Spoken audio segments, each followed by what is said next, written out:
आप सभी को नमस्ते। वेलकम टू हैप्पीनेस नृत्य क्लास। आज हम नव मूल्य, अस्तित्व सहित जो नव मूल्य हैं वो दीदी से समझेंगे।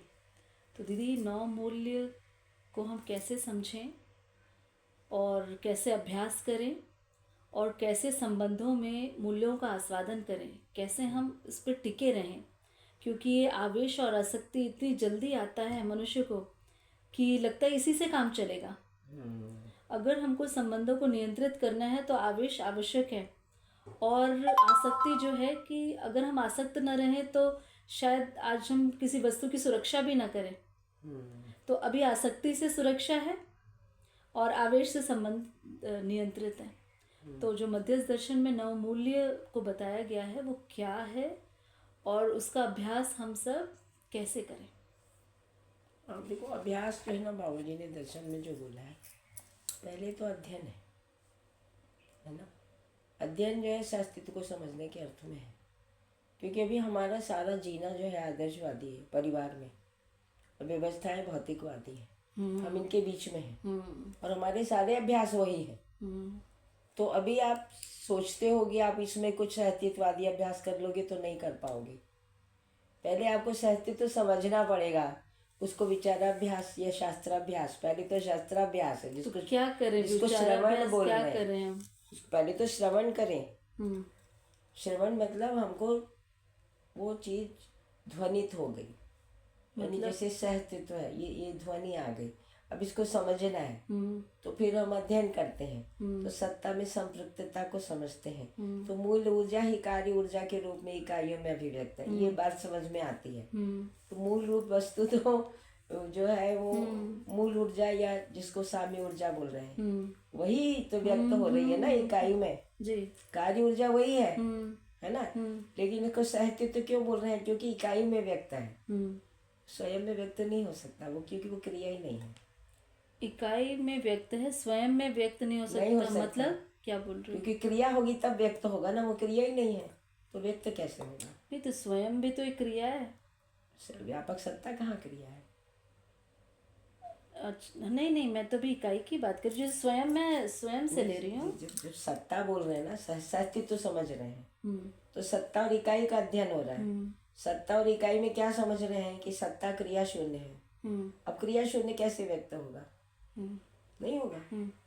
तो वो इकाई में मूल ऊर्जा जो है या साम्य ऊर्जा, वो कार्य ऊर्जा के रूप में व्यक्त है। तो सत्ता व्यक्त नहीं हो सकती वो बिना इकाई के। यही सहस्तित्व है। तो इस सूचना रूप में तो स्वीकार होती है, इसके आगे क्या है? इसके आगे यही है अध्ययन। अध्ययन में क्या? अब ये स्वीकार हो गया, अब ये कार्य ऊर्जा है। अब कार्य ऊर्जा के कारण से क्या है?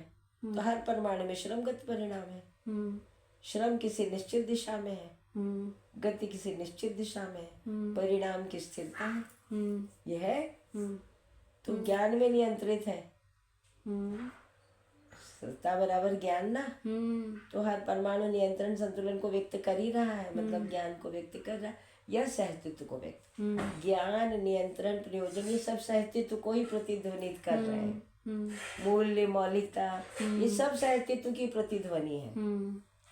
ठीक है। अब परमाणु की गति देख रहे हैं तो अणु बना रहा है, सहस्तित्व को प्रमाणित करने के अर्थ में। अणु रचना बन रही है, वो सहस्तित्व को यानी नियंत्रण संतुलन को प्रमाणित कर रही है ना। है ना। तो वो प्रमाणित क्या हो रहा है? स्थिति और गति।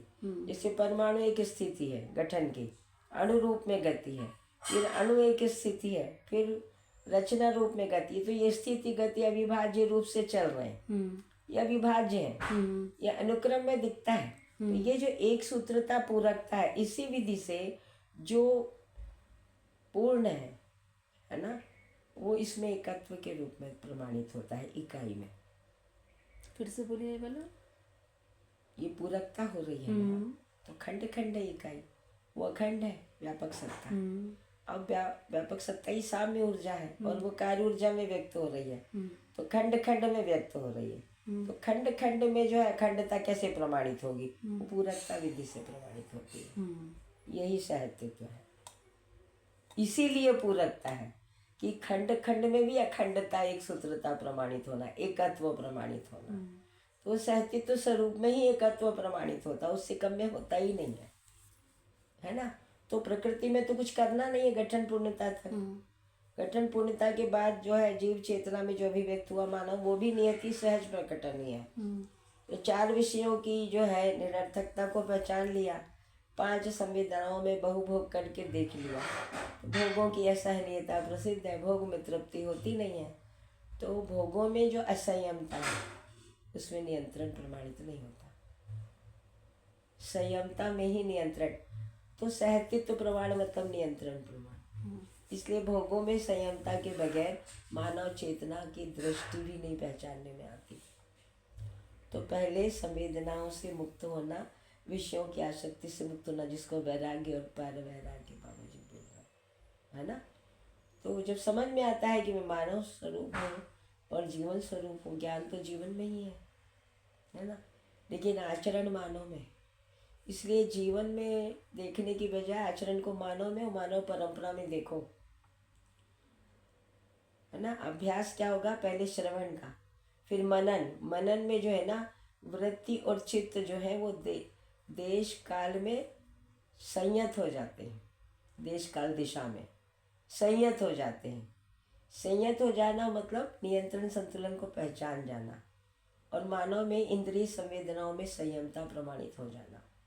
तभी आपको ज्ञान स्पष्ट होगा, नहीं तो आप वहीं घुसे रहोगे, आपका विचार वहीं जाएगा। इस संयमता से पहले जाता नहीं ज्ञान के ऊपर ध्यान, यही सबसे बड़ी बाधा है ना। और महिलाओं में ये संयमता का अभ्यास परंपरा से कराया गया है, इसलिए बाबा जी ने सत्य